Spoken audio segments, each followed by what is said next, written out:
sur le règne spirituel. Je suis allé chercher mon texte dans le livre de Jacques, chapitre 5, verset 13. Jacques, chapitre 5, verset 13. Qu'est-ce que la Bible nous dit? Quelqu'un parmi vous est-il dans la souffrance qu'il prie? Quelqu'un est-il dans la joie qu'il chante des cantiques? Quelqu'un parmi vous est-il dans la souffrance qu'il prie? Voilà la partie qui nous intéresse et qui va beaucoup nous intéresser ce matin. C'est juste un petit mot. Mais dans ce mot-là, il y a une grande vérité, une grande réalité spirituelle que nous, chrétiens, nous devons connaître et savoir. Bien-aimés, nous devons comprendre une chose. L'homme avait été créé à l'image de Dieu. Voilà pourquoi nous disons que l'homme est un esprit possédant une âme et vivant dans un corps. L'homme est d'abord esprit. C'est que nous comprenons que dans notre existence sur la terre, tout ce qui est invisible, tout ce qui est spirituel, contrôle tout ce qui est matériel. C'est le spirituel qui contrôle le matériel. Dans la vie de tout un chacun de nous, sachez que la réalité spirituelle de ta vie, tôt ou tard, finit toujours par se refléter dans la vie de tous les jours. C'est que celui qui veut avoir le contrôle de sa vie doit d'abord avoir un contrôle spirituel sur sa vie. Celui qui veut avoir un contrôle sur sa maison doit d'abord avoir un contrôle sur le spirituel de sa maison. Voilà pourquoi je dis toujours, tu peux être papa, tu peux être chef de la maison, mais laissez-moi te poser une question. Est-ce que spirituellement aussi, tu as l'autorité sur ta maison? Tu peux être physiquement autorité, l'autorité de ta maison, de ta famille, mais est-ce que spirituellement aussi, tu as autorité dans ta maison? Bien-aimé dans le Seigneur, c'est le spirituel qui contrôle et qui oriente le matériel ou le physique. Si tu veux savoir, si tu veux, bien-aimé dans le Seigneur, avoir le contrôle sur tout le plan de ta vie, commencez d'abord à avoir un contrôle sur le plan spirituel de ta vie. Tu peux entrer dans ton mariage, mais si tu ne contrôles pas le spirituel de ton mariage, tu subiras les choses dans ton mariage. Tu n'auras aucun contrôle dans ces mariages là où tu es allé.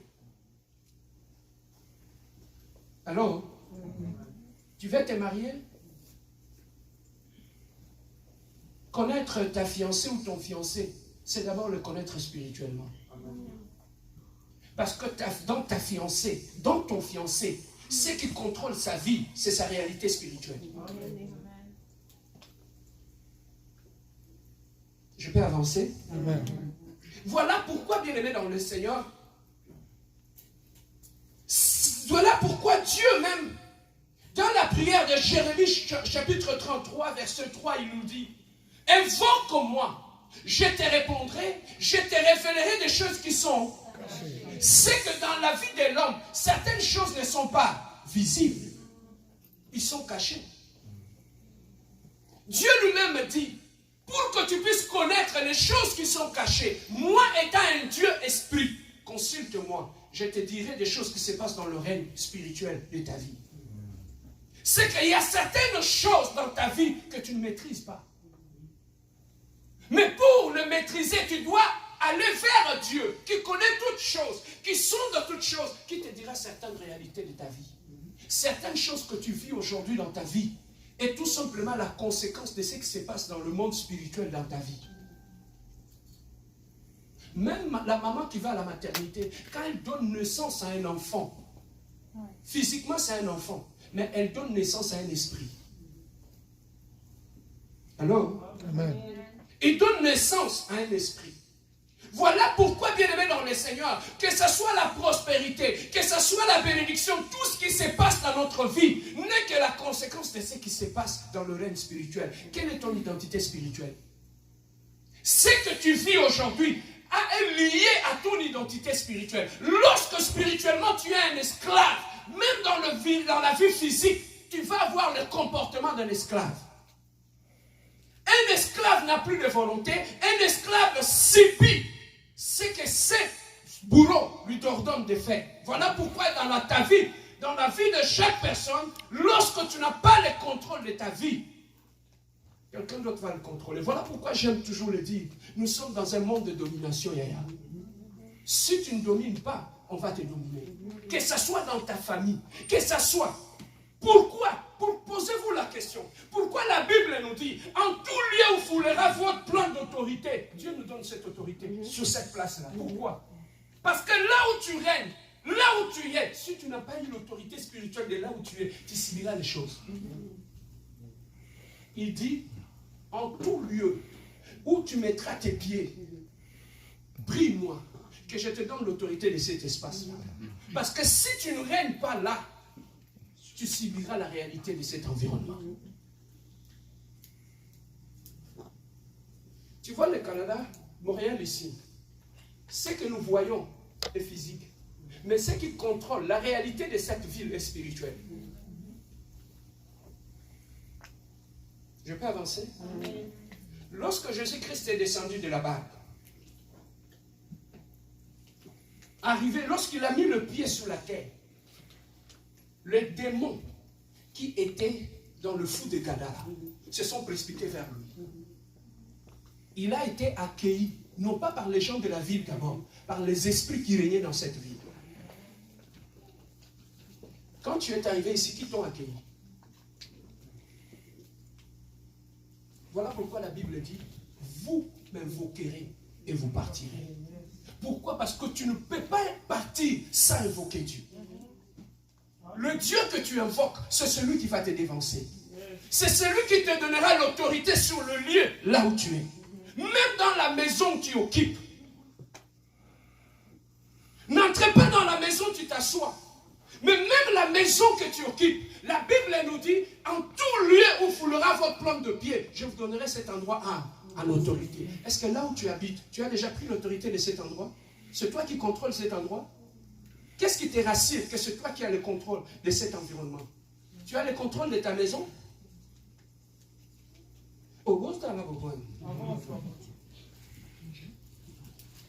Est-ce que je peux avancer? Je salue tous nos amis qui nous suivent depuis Facebook, depuis YouTube. Que Dieu vous bénisse là où vous êtes. Nous sommes l'Église La Compassion du Vigne de Montréal. De partout où vous nous suivez, que la grâce de Dieu soit avec vous, parce que nous sommes en direct sur Facebook et sur YouTube aussi.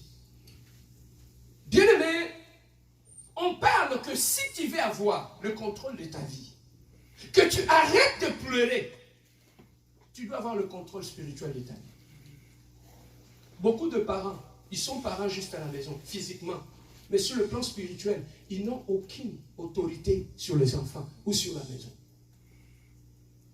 Voilà pourquoi un vrai père, un papa qui est spirituel, doit avoir aussi l'autorité sur sa maison. Un papa qui est spirituel doit être celui qui se lève au milieu de la nuit, qui prie pour sa famille, qui présente sa famille à Dieu. Je peux dire quelque chose? Lorsque Adam, est-ce que Ève avait péché? À qui Dieu est allé parler? À Ève? Non. À qui? Pourquoi? Parce que c'est Et qu'est-ce que Dieu te dit par rapport à ta maison? Dieu te parle? Qu'est-ce que Dieu te dit par rapport à ta femme ou à tes enfants? Il te parle? Nous voulons être une génération où nous sommes de papas. Nous sommes de papas à la fois rois, sacrificateurs et prophètes. Oh, je peux parler à quelqu'un. Amen. Nous ne voulons pas être simplement de papa qui est papa simple. Mais nous voulons, en étant papa, nous soyons de papa et des hommes spirituels qui sont dans leur maison. À la fois, ils sont comme de rois, ils sont comme de prophètes, ils sont comme des sacrificateurs. Il est comme roi, il est celui qui règne dans la famille. Il est comme prophète parce qu'il peut se lever au milieu de la nuit et commencer à orienter, donner une orientation spirituelle à sa famille. Au lieu de passer le temps à te chicaner avec ta femme, c'est parce que tu ne contrôles rien. Aussi matin, les choses ne marchent pas. Mais les choses ne marchent pas, tu es un prophète. Lève-toi dans ta famille. Lève-toi au milieu de la nuit. Commence à déclarer des choses. Lorsqu'Ève avait péché, c'est Adam qui avait répondu. Dieu est allé voir Adam parce qu'Adam avait l'autorité. Lorsque quelque chose ne va pas dans ta maison, Dieu va t'écouter, papa. Mets-toi à genoux et prie. Nous voulons être des générations de papas sacrificateurs. De papas prophètes. Tes enfants veulent aller à l'école. Tu leur dis, lève-vous. Tu déclares les choses sur leur vie. À la maison, soit dans la classe. À la maison, Simbaté. What's wrong with you? Lève-toi et proclame des choses. Ce sont tes enfants. Dieu, qu'est-ce qu'il a dit? Je t'établis comme un Dieu pour ses enfants. Un Dieu, il fait quoi? Il crée. Si les enfants ne sont pas intelligents, crée l'intelligence dans leur vie. Le monde a été créé par la parole. Tu peux créer des choses dans la vie de tes enfants. Un père qui est spirituel, ses enfants ne peuvent jamais échouer. Pourquoi? Parce qu'il est un prophète. Tu peux déclarer des choses sur ses enfants.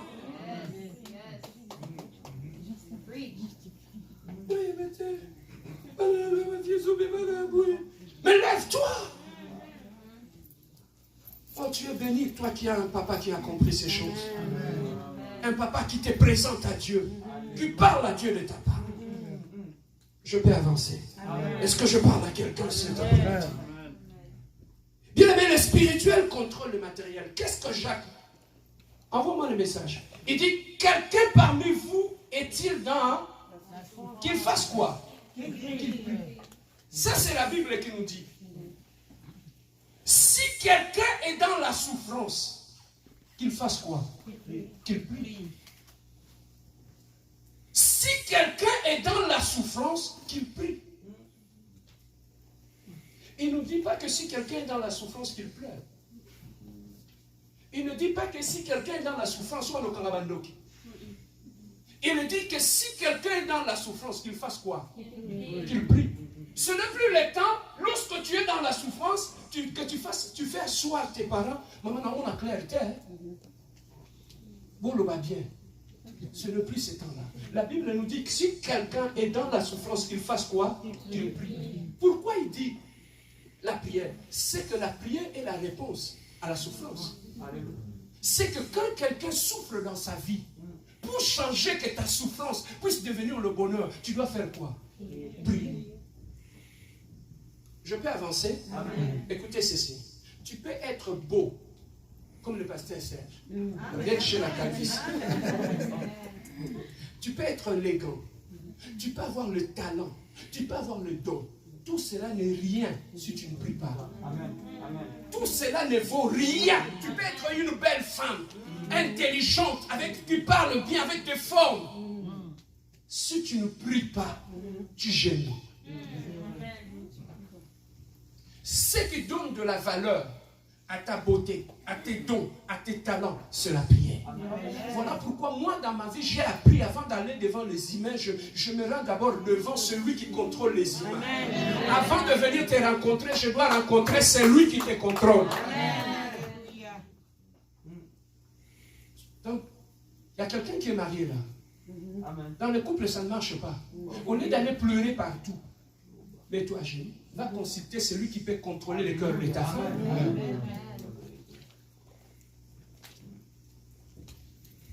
Pasteur, je parle avec la sœur Gisèle. Je lui ai proposé de demander sa mère, elle ne veut pas. Si on a pasteur, que je fasse quoi?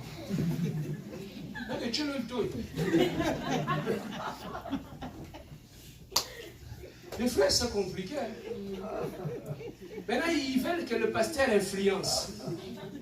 Si tu es un homme spirituel, tu sais que tu peux demander le cœur de quelqu'un à Dieu. Avant de venir te parler, je vais demander ton cœur à mon Dieu. Seigneur, donne-moi le cœur de cette madame-là. Et lorsque Dieu te donne le cœur de quelqu'un, tu trouves toute chose devient favorable. Amen. Papa, l'opposition peut se changer en soumission. À cause de Dieu. Ta passer, on a fier. C'est une zamba pio monté manaï. Ça se passe dans la prière. Amen. Est-ce que quelqu'un est béni ce matin? Donnez-moi l'acclamation à Dieu. Mais la prière est efficace. On nous parle de la prière comme la réponse à la souffrance. Tu souffres dans ta vie. Au lieu d'aller courir derrière le pasteur, les églises, les prophètes, là, qu'est-ce que la Bible nous dit? Celui qui souffre, qu'il fasse quoi? Est-ce qu'on nous a dit qu'il appelle les prophètes? Si vous avez un prophète, les iltos, oui. Moi aussi, là. La Bible est claire que celui qui est dans la souffrance, qu'il fasse quoi? Qu'il prie. Lorsque tu souffres, la réponse à la souffrance, c'est la prière. Amen. La prière, bien aimé, a la réponse à toutes choses. Mais qu'est-ce que la prière apporte dans notre vie? La première des choses, write it down. La première des choses, la prière, c'est une haute dimension de l'humilité. Parce que c'est lui qui prie, ce n'est que celui qui peut s'humilier devant Dieu. Alors, c'est lui qui reconnaît que je suis faible. Sans Dieu, je ne suis rien. Il passe le temps dans la prière. Amen. Hein? Amen. Voilà pourquoi, tu sais pourquoi tu souffres aujourd'hui? Dieu va t'affaiblir jusqu'à ce que tu vas comprendre que la réponse à tes problèmes, c'est Dieu. La prière est réservée à... C'est une haute dimension de l'humilité. Pourquoi? Parce que je démontre à Dieu, je dépends de toi. Que toute ma vie, c'est toi, Jésus. Voilà pourquoi, quand j'ai un problème, je me mets en prière. Amen. Amen. Hein? Amen. La prière, bien aimé, est un signe, est un symbole de l'humilité. Comme nous disons aussi, la prière. Des fois, on nous avait mal enseigné. Pour nous, la prière, on croyait que c'était une conversation seulement avec Dieu. Que quand tu as un problème, tu commences à prier, tu parles à Dieu. La prière, c'est parler à Dieu. C'est comme ça qu'on nous a enseigné, non? La prière, c'est seulement parler à Dieu. Mais laissez-moi te dire une chose aujourd'hui. La prière n'est pas seulement un moyen de communication. Mais la prière est un instrument pour contrôler le monde spirituel. Amen. La prière est un instrument pour contrôler le monde spirituel. C'est que si c'est lui qui veut contrôler le spirituel de sa vie, doit être un homme de prière. Amen. Ou une femme de prière. Lorsque tu ne pries pas, tu subiras des choses. Tu subiras des choses lorsque tu ne pries pas. Voilà pourquoi, bien aimé, la prière nous aide à contrôler le monde spirituel. Bien aimé, là où nous sommes, nous devons comprendre que le matériel, le physique n'est que la conséquence de ce qui se fait dans le spirituel. Tu dois comprendre cela. Quand quelque chose ne va pas dans ta vie, la première des choses d'aller vérifier, c'est d'abord dans ce qu'on ne voit pas. Je vais te dire une chose. Lorsqu'on prend le micro, on le met sur ta main ici. Quand tu regardes, est-ce que tu le vois? Tu ne le vois pas, hein? Mais les microbes peuvent tuer. C'est tout simplement pour te faire voir. Ce n'est pas parce que tu ne vois rien dans ta vie qu'il n'y a rien. Ce n'est pas parce que tu ne vois rien qu'il n'y a rien. Le microbe, on ne le voit pas, mais ça peut tuer. Ça peut te mettre sur le lit pendant 2 semaines sans te relever. Et on ne le voit pas à l'œil nu. Alors maintenant, qu'est-ce qui se passe? Pour voir le microbe, il y a des instruments qui sont spéciaux, qu'on appelle le microscope, qui peut voir l'infiniment petit. Lorsqu'il regarde sur la main, on peut voir. Dans le domaine spirituel, on peut ou ne pas voir quelque chose dans ta vie, mais ce que tu ne vois pas peut contrôler ta vie. Ce que tu ne vois pas. Ce que tu ne vois pas peut attirer l'échec dans ta vie. Ce que tu ne vois pas peut être la chose qui attire les incompréhensions dans ton couple. Ce que tu ne vois pas. Voilà pourquoi, bien aimé, la Bible nous dit, un homme spirituel, il juge tout et il vérifie tout. Il n'accepte pas les choses pour accepter. Voilà pourquoi, bien-aimé dans le Seigneur, tu dois arrêter de te plaindre de ce qui se passe dans ta vie. Le temps est arrivé où tu dois t'élever, prendre le contrôle spirituel de ta vie. Commencer à contrôler ta vie. Alors, Amen. Une femme qui est spirituelle, une femme qui sait se mettre à genoux, qui prie, c'est une bénédiction de Dieu. Je vais parler.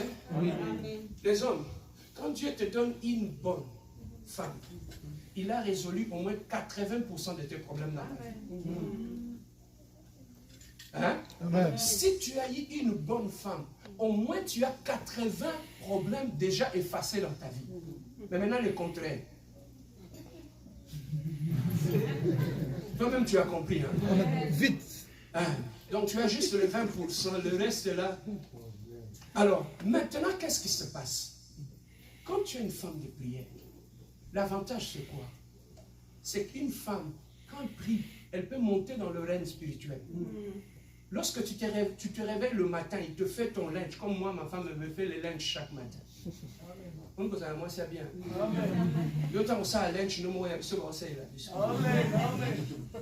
Celui qui trouve une femme trouve le bonheur. Alors, bien aimé, lorsque tu as une femme qui prie, ce n'est pas une femme qui va te chicaner toute la nuit. C'est une femme le matin quand tu te réveilles. Il te dit, papa, fais attention. Je vis des problèmes au travail. Évitez ça, évitez cela. Quand tu as une femme comme ça, tu es béni. Amen.